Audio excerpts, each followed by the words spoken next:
안녕하세요. 부동마블의 오팀장 정팀장입니다. 그 전 영상에서는 마푸구 입지에 대해서 간단하게 그 정팀장이 설명을 도와드렸는데, 네네. 이번에는 마푸구 내에 있는 재개발 구역을 제가 먼저 말씀을 드릴 거예요. 예.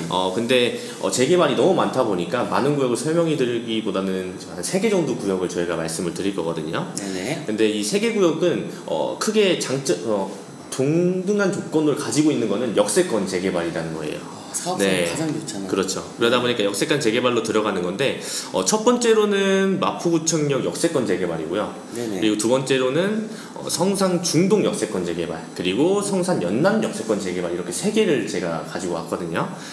첫 번째는 지금 마포구청 역세권 재개발을 먼저 말씀을 드릴 건데, 여기 같은 경우에는 조합원 수가 약 한 1,600명 정도가 나와요. 그리고 건립세대 수는 한 3,900명 정도 나오다 보니까 사업성으로만 봤을 때는 한 2.4배 정도 나오는 구역이라고 생각하시면 되고요. 네네. 그리고 지하 5층부터 지상 35층까지 들어가는 구역으로 들어가요.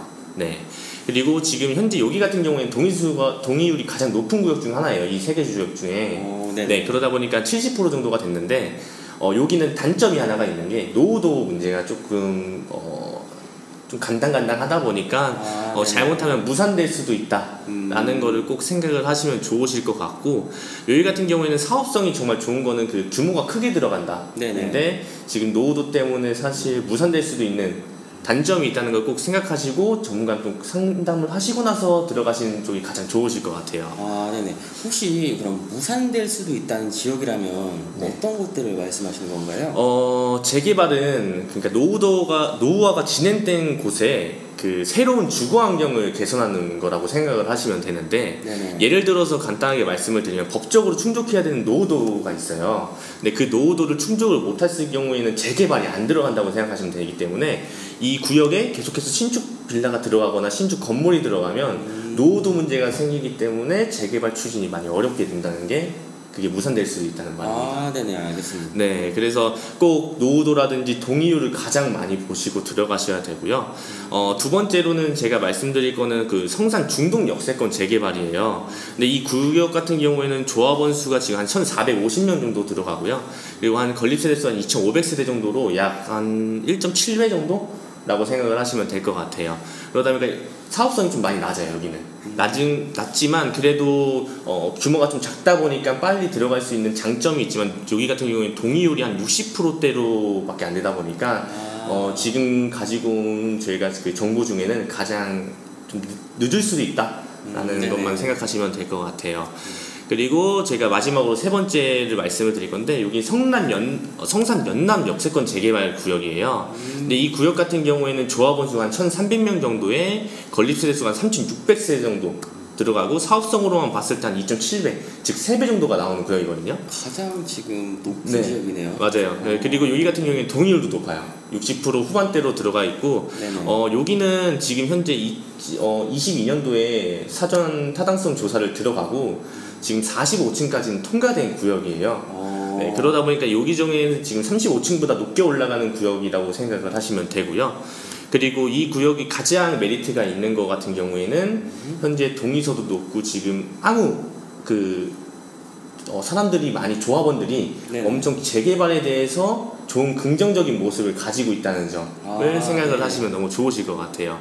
왜냐하면 지금 재개발을 보시는 분들이라든지 투자를 하시는 분들이 가장 갖고 계셔야 되는 게 뭐냐면, 생각을 재개발은 사업성이나 동의율이 가장 중요하거든요. 근데 지금 마포구 내에서도 이 3개 구역 중에 성산 연남 같은 경우에는 지금 동의율이라든지 사업성으로만 봤을 때는 가장 큰 구역이에요.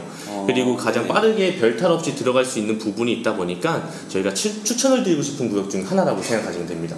그럼 이번에 그 역세권 재개발 개정안이 들어왔잖아요. 그렇게 되면서 구역 중에 뭐 무산이 된다거나 다른 사업으로 변경이 되는 구역들이 많은데, 그럼 이 지역 같은 경우에는 전혀 문제가 안 된다는 말씀이시죠? 네, 간단하게 먼저 말씀드리면 이 구역은 상관이 없어요.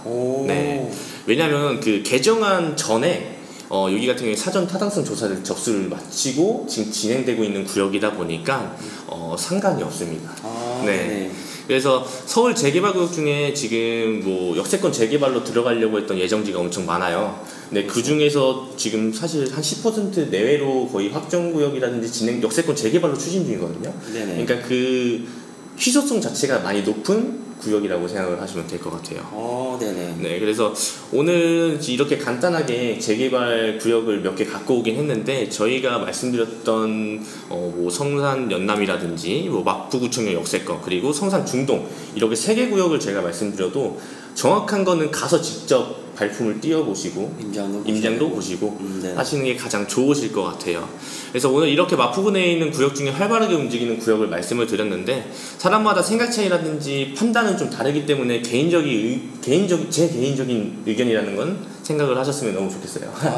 네, 네. 그리고 혹시라도 저희한테 뭐 임장 문의라든지 재개발 쪽으로 상담을 원하시면 저희 뭐 요 아래 번호로 문의를 넣어주시면 일정 잡아서 상담을 도와드리도록 하겠으니까 한번 연락을 주시면 좋게 아주 제가 확실하게 상담을 도와드리도록 하겠습니다. 짧은 영상이지만 시청해 주셔서 너무 감사하고 여기까지 부동마블의 오팀장 점팀장입니다. 네, 감사합니다.